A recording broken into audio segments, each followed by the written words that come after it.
오늘도 주님과 동행하시면서 승리하시는 복된 날이 되시기를 예수님의 이름으로 축복합니다. 하나님의 선물인 은혜, 과연 그 은혜를 맛본 사람들은 어떻게 세상을 살게 되는가?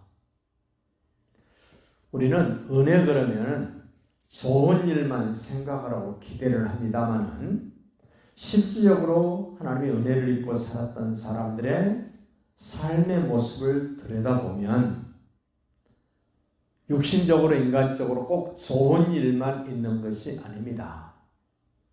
무척 어렵고 힘든 일도 있습니다.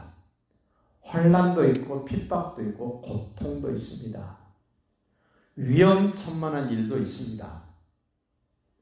그럼에도 불구하고 그렇게 힘들고 어려웠던 일들이 은혜를 선물로 받은 사람들에게는 크게 문제되지 않았다는 겁니다.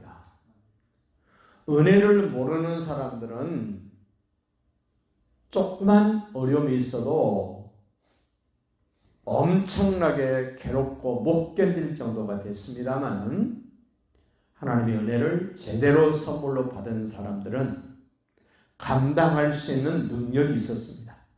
감당할 수 있는 체력이 있었습니다. 감당할 수 있는 믿음이 있었습니다. 3장 8절 보십시오.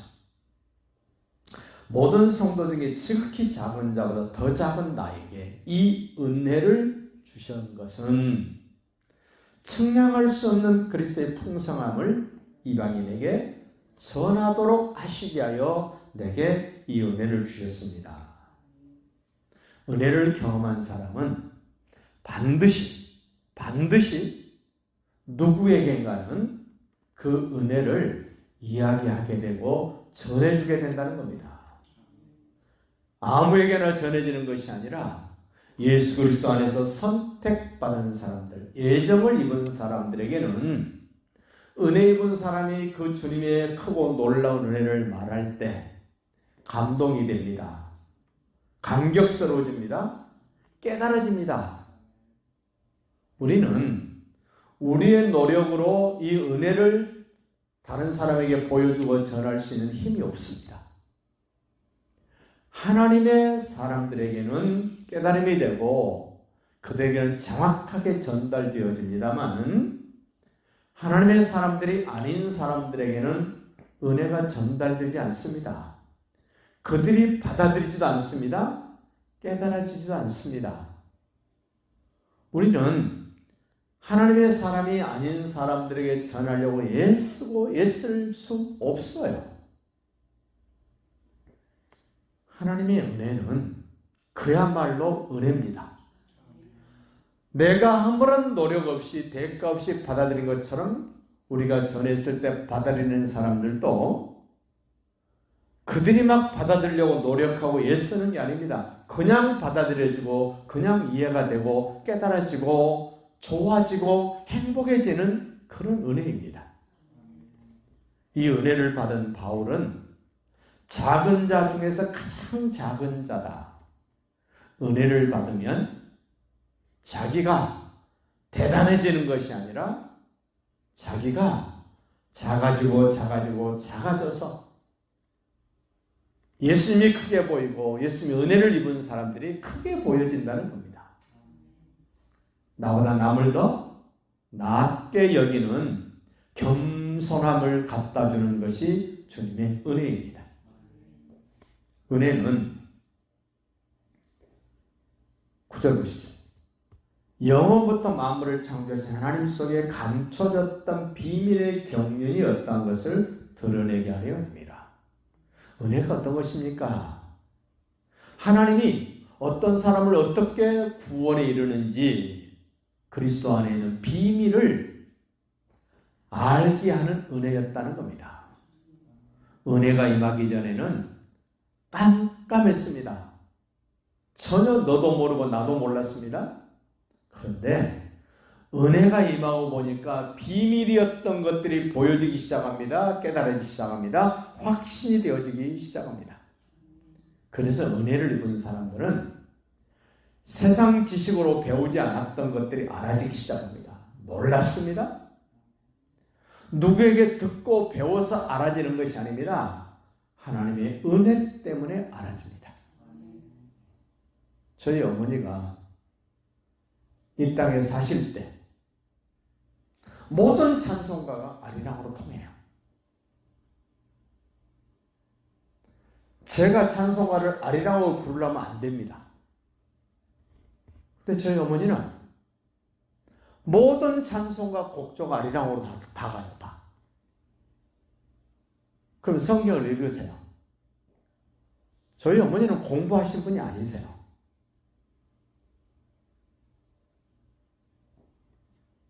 주님의 은혜가 임하니까 바뀌시더라고요.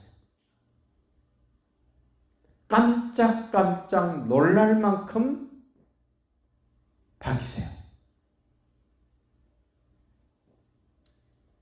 10절 보시죠. 이는 하나님 은혜를 주시고 비밀을 알게 하신 것은 이제 교회로 말미암아 하늘에 있는 통치자들과 권세들에게 하나님의 각종 지혜를 알게 하려 하시니라. 어떻게 하늘의 권세와 통치자들이 지혜를 알 수 있습니까? 하나님의 은혜입니다. 구원받은 모든 사람들은 주님의 은혜를 빼버리면 한순간도 견딜 수 없고 그냥 자빠지고 쓰러집니다. 저와 여러분을 지탱하게 만들고 건재하게 만들고 버티게 하는 것은 주님의 은혜입니다. 그래서 은혜 아니면 우리 못 삽니다라는 고백을 솔직하게 하는 겁니다. 은혜가 빠져나가면 견딜 사람이 있습니까? 은혜가 빠져나가면 못 견디는 사람들은 항상 겸손한 모습입니다. 말도 은혜 입은 사람답게 해야 됩니다. 생각도 은혜 입은 사람답게 해야 됩니다. 삶의 목표도 목적도 은혜 입은 사람다운 목표와 목적이어야 됩니다. 마치 사람이 나이에 맞게 옷을 입어야 되잖아요. 그것처럼 하나님의 은혜를 입으면 은혜 입은 자답게 사는 모습이 가장 합당한 모습입니다. 가장 좋은 모습입니다. 은혜를 입지 않았는데 억지로 하려니까 그 사람이 하는 일이 억지로 보여지죠. 어울리지 않는 모습으로 나타나집니다. 11절 보시죠. 곧 영원부터 우리 주 예수 그리스도 안에서 예정하신 뜻대로 하신 것이라. 우리가 고집 부린다고 되는 것이 아닙니다. 우리가 막 노력한다고 되는 일이 아닙니다. 그래서 저는 말씀드리고 싶습니다. 주님의 은혜를 입은 사람들은 억지로 사라지지 않습니다. 저절로 사라집니다. 그렇게 사는 것이 편합니다. 그렇게 사는 것이 참 유익합니다. 억지로 살아보려고 하면 안 됩니다. 불편해집니다. 자신도 불편하고 주변에 있는 사람들도 불편해질 수밖에 없는 것이 하나님의 은혜를 입은 사람들의 삶의 모습이에요. 그래서 12절 말합니다. 우리가 그 안에서, 예수님 안에서, 은혜 안에서 그를 믿음으로 말미암아, 예수를 그리스도로 믿음으로 말미암아 담대함과 확신을 가지고 하나님께 나아감을 얻습니다. 은혜 입은 사람의 특징입니다. 하나님 앞에 나가는데 거리낄 것이 없습니다. 하나님 앞에 나가는데 막히는 게 없습니다. 은혜가 없는 사람들 보십시오. 어떻게 하나님 앞에 나가냐 그럽니다. 어떻게 새벽에 나가냐 그럽니다. 어떻게 밤중에 나가냐 그럽니다. 어떻게 일주일에 몇 번씩 나가냐 그럽니다. 그런데 은혜 입은 사람은요, 당연하지 않습니까? 그것이 편하지 않습니까? 기도로 하나님 앞에 나가는 것도, 문제를 끌어안고 하나님 앞에 나가는 것도, 기쁨으로 나가는 것도 꺼리낌이 없습니다. 막힘이 없습니다. 그러므로 너에게 구하노니 너희를 위한 나의 여러 환난에 대하여. 아니, 은혜를 크게 입었던 바울이 다른 사람이 생각할 때 낙심할 만큼 크고 많고 놀라운 환난을 받았다는 겁니다. 우리도 준비해야 됩니다. 은혜를 입은 사람은 은혜 입은 사람답게 환난이 기다리고 있다는 겁니다. 환난을 겁내할 필요가 없습니다. 환난을 회피할 필요도 없습니다. 은혜 입은 사람들에게 당연히 나타나게 되고 받게 될 환난이라면 기쁨으로 맞이하시고 받아들이시면서 환난은 우리에게 유익을 주기 위하여 하나님이 준비해 놓으신 것입니다.